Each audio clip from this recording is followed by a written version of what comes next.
நான் விஜய் அவர்கள் போட்ட வீடியோவை பார்த்தேன். அவங்க ஒரு புதிய கட்சி, அவர்களுக்கு ஒரு கூட்டத்தை நடத்த தெரியாம இருந்திருக்கலாம். ஒரு மாரல் ரெஸ்பான்சிபிலிட்டியாவது ஏத்துக்கணும். ஏன்னா இது ஒரு அரசியல் களம் கிடையாது. இது ஒரு மரணம் நிகழ்ந்திருக்கிற ஒரு துயர வீடு. ஸோ அதை செய்ய முடியாத ஒரு சூழலுக்கு பல காரணம் இருந்திருக்கலாம். அதை அவர் தான் விளக்கணும். ஆனா இந்த மாதிரி ஒட்டு மொத்தமா நான் ரெஸ்பான்சிபிலிட்டி எடுத்துக்கலின்னு அங்க போனா அந்த மார்ச்சுவரிக்கு போற வழியில ரெண்டு சைடும் அக்கான்னு கூப்பிடுறாங்க. ஸோ அப்போ அதுதான் அந்த இடத்துல நம்ம செய்ய வேண்டிய ஒரு வேலை. நாங்க அமைச்சிருந்தா கூட யாரும் தப்பு சொல்ல முடியாது. நாங்க ஆறுதல் சொல்றதுக்கு தான் அங்க போனமே ஒழிய நாங்க அரசியல் பண்றதுக்கு அங்க போகல. ஆனா இன்னைக்கு பிஜேபி இந்த மண்ணில் அரசியல் பண்றாங்க. பாஜக இங்க ஒரு மரண வீட்டில் இருக்கோம். நாங்க மரண வீட்டில் அவங்க அரசியல் பண்றாங்க.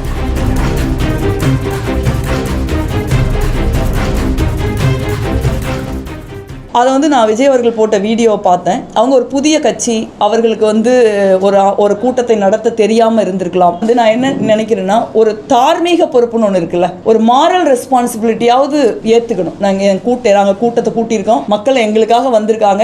அதில் நாங்கள் யாருமே இப்படி நினைக்கல, இப்படி நடக்கும்னு சொல்கிறப்ப அந்த மாதிரி ஒரு சூழ்நிலையில் உங்களை பார்க்க வந்தவங்களை மதித்து நான் அந்த ஒரு தார்மீக பொறுப்பை நான் ஏற்று அந்த குடும்பங்களோட நிற்கிறோங்கிற மாதிரியாவது ஒன்று அவர் சொல்லியிருக்கலாம்னு நான் நினைக்கிறேன். ஏன்னா இது ஒரு அரசியல் களம் கிடையாது. இது ஒரு மரணம் நிகழ்ந்திருக்கிற ஒரு துயர வீடு. இந்த இடத்துல நான் இந்த மாதிரி நான் எதையுமே ஏத்துக்க மாட்டேன் அப்படின்னு ஒரு அரசியல் பண்றதுங்கிறது ஒரு சரியான விஷயம் நான் நினைக்கல. அங்க போனா அந்த மார்ச்சுவரிக்கு போற வழியில ரெண்டு சைடும் அக்கான்னு கூப்பிடுறாங்க. ஸோ அப்போ அதுதான் அந்த இடத்துல நம்ம செய்ய வேண்டிய ஒரு வேலை. அதை நம்ம அந்த இடத்துல அந்த பிரச்சனை நடக்கிறப்ப நம்ம நிக்கிறதா முறைன்னு நான் நினைக்கிறேன். ஸோ அதை செய்ய முடியாத ஒரு சூழலுக்கு பல காரணம் இருந்திருக்கலாம். அதை அவர் தான் விளக்கணும். ஆனா இந்த மாதிரி ஒட்டு மொத்தமா நான் ரெஸ்பான்சிபிலிட்டி எடுத்துக்கலின்னு எல்லாருடைய ஒட்டுமொத்த அதிகாரிகள், அந்த களத்தில் வேலை செய்கிறவர்கள் எல்லாரையும் ஒரு கன் எடுத்து ஷூட் பண்ணுறதுங்கிறது ஒரு சரியான அணுகுமுறை இல்லைன்னு நினைக்கிறேன். இப்போ அரசியலுக்காக நம்ம என்ன வேணாலும் பேசக்கூடாது. அதே மாதிரி பாஜக இங்கே ஒரு மரண வீட்டில் இருக்கோம். நாங்கள் மரண வீட்டில்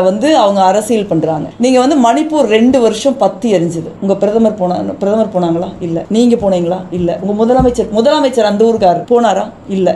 யார் போனா? ராகுல் காந்தி போனார். நாங்கள் கமிஷன் அமைச்சோமா? யோசிச்சு பாருங்க. ராகுல் காந்தி போனாரு. எதுக்கு போனாரு? மக்களை சந்திச்சு ஆறுதல் சொல்றதுக்கு போனாரு. நானும் அன்னைக்கு கூட போயிருந்தேன். இதையும் வெடிச்சு அன்னைக்கு வந்தேன். அதே மாதிரி இதையும் நம்ம ஊர்ல வெடிக்கும் நான் கனவோட கண்டதில்லை. அன்னைக்கு நாங்கள் காங்கிரஸ் கட்சி மணிப்பூர்ல விழுந்த பிணங்கள் மீது நாங்க எதிர்கட்சி தான். நாங்க அமைச்சிருந்தா கூட யாரும் தப்பு சொல்ல முடியாது. நாங்க ஆறுதல் சொல்றதுக்கு தான் அங்க போனமே ஒழிய நாங்க அரசியல் பண்றதுக்கு அங்க போகல. ஆனா இன்னைக்கு பிஜேபி இந்த மண்ணில் அரசியல் பண்றாங்க.